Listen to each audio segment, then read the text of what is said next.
दोस्तों, जरा एक सीन सोचिए।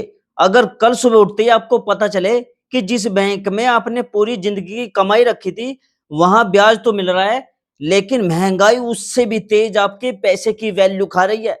या फिर अचानक नौकरी चली जाए, घर में मेडिकल इमरजेंसी आ जाए, बच्चों की फीस भरनी हो और आपके पास सेविंग के नाम पर कुछ हजार रुपए ही हो, तब सबसे बड़ा सवाल यही होता है, काश मैंने पहले सही जगह इन्वेस्ट किया होता। क्योंकि आज के टाइम में सिर्फ पैसा कमाना काफी नहीं है, पैसे को सेव रखना और उसे बढ़ाना उससे भी ज्यादा जरूरी हो गया है। लेकिन दिक्कत क्या है, मार्केट में हजारों स्कीमें हैं। कोई कहता है कि शेयर मार्केट में पैसा लगा लो, कोई कहता है कि क्रिप्टो खरीदो, कोई बोलता है म्यूचुअल फंड सबसे बेस्ट है। लेकिन आम आदमी डरता है, क्योंकि उसे अपने पैसों से प्यार होता है। वो रिस्क नहीं लेना चाहता, उसे रात में चैन की नींद चाहिए। और अगर आप भी उन्हीं लोगों में से हो जो कहते हैं भाई कम रिटर्न चलेगा, लेकिन पैसा डूबना नहीं चाहिए, तो आज की वीडियो आपके लिए बहुत जरूरी है। क्योंकि आज मैं आपको बताने वाला हूं भारत में 6 ऐसे सरकारी इन्वेस्ट ऑप्शन जहां आपका पैसा पूरी तरह सुरक्षित रहेगा और साथ में आपको अच्छा खासा रिटर्न भी मिलेगा। इनमें से कुछ स्कीमें ऐसी है जहां सरकार खुद गारंटी देती है, कुछ में टैक्स बचता है, कुछ में हर महीने कमाई होती है और कुछ में आपका पैसा समय के साथ डबल हो सकता है।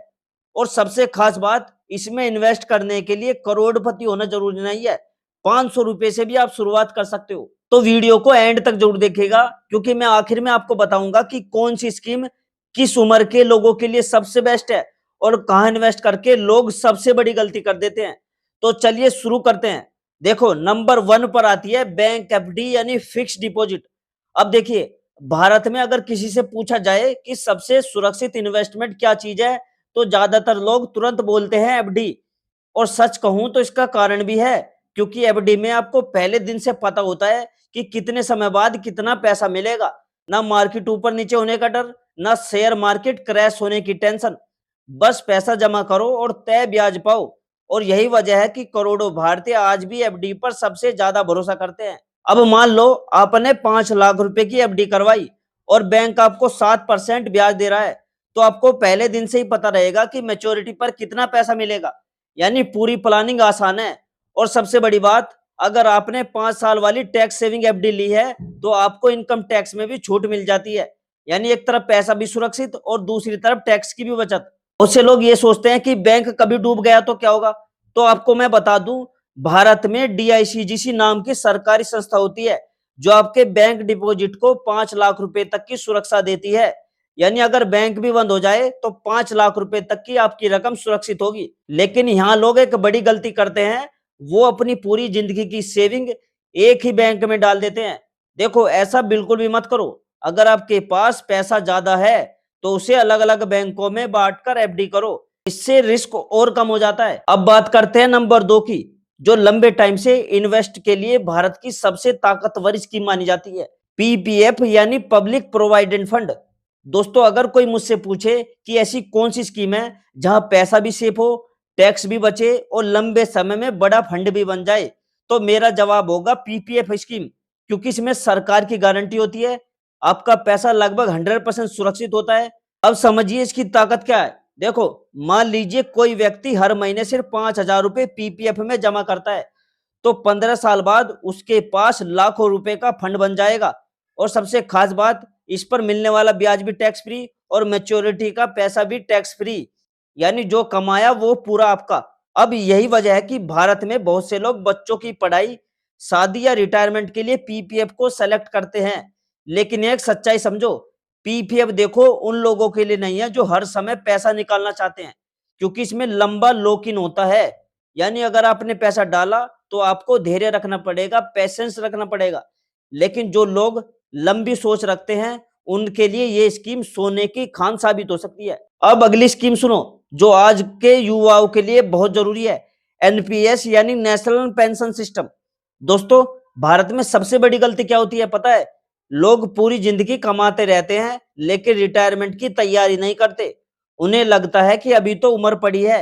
लेकिन सच ये है कि जितनी जल्दी रिटायरमेंट प्लानिंग शुरू करोगे, उतना बड़ा फंड बनेगा। ये स्कीम खास इसलिए है क्योंकि इसमें आपका जो पैसा है, वो अलग अलग सरकारी बॉन्ड्स और कंपनियों में इन्वेस्ट किया जाता है।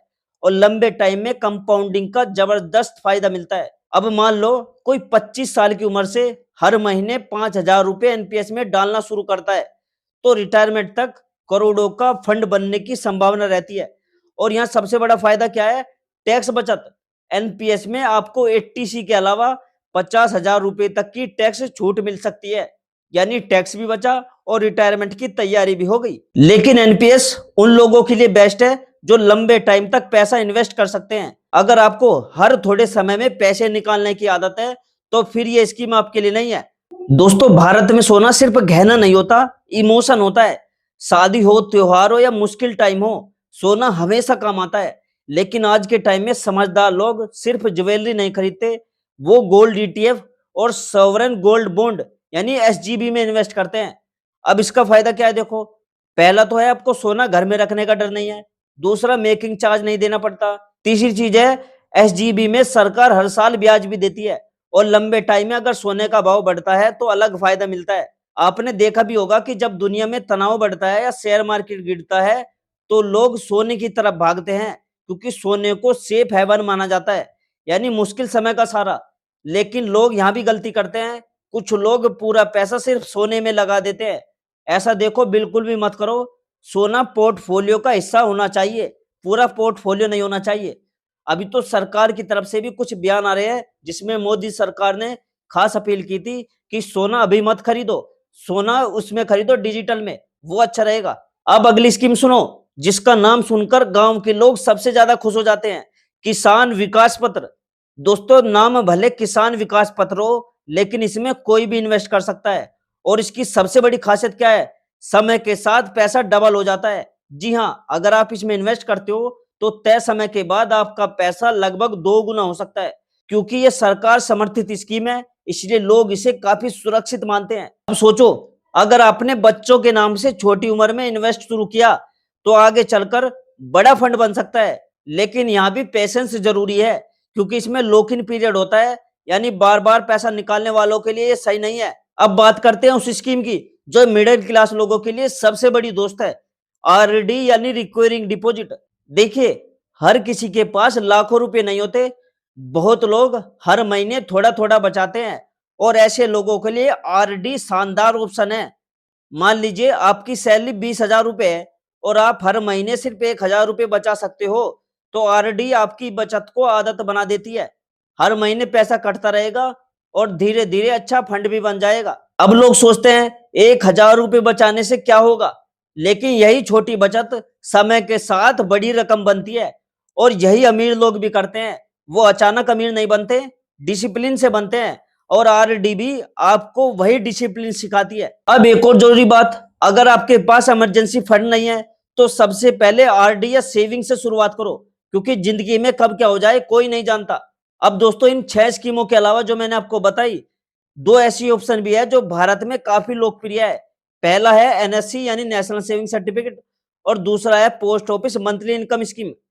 अब एनएससी उन लोगों के लिए अच्छा है जो टैक्स बचाना चाहते हैं और सुरक्षित इन्वेस्ट चाहते हैं, जबकि post office monthly income scheme उन लोगों के लिए बेस्ट है जिन्हें हर महीने फिक्स इनकम चाहिए, जैसे रिटायर लोग या गृहिणी। अब यहाँ पर सबसे जरूरी सवाल आता है, आखिर किस उम्र में कौन सी स्कीम बेस्ट है?